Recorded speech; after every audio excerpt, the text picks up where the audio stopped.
અતિ ભારે વરસાદની આગાહી સાથે રેડ ઝોનમાં આવતા અમરેલી માટે એસડીઆરએફની એક ટીમ અમરેલી ખાતે આવી પહોંચી છે।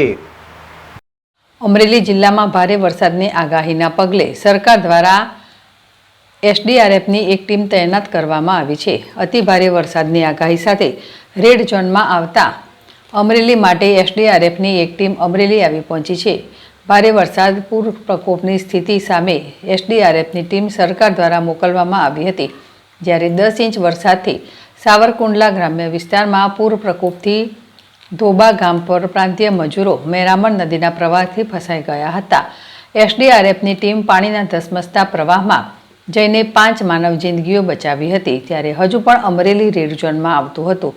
આસપાસમાં રાજુલા, જાફરાબાદ, દરિયાઈ કાંઠા વિસ્તારો હોવાથી એસડીઆરએફની 24 જવાનોની ટીમ પીએસઆઈ સાથે સ્ટેન્ડ બાય રાખવામાં આવી છે।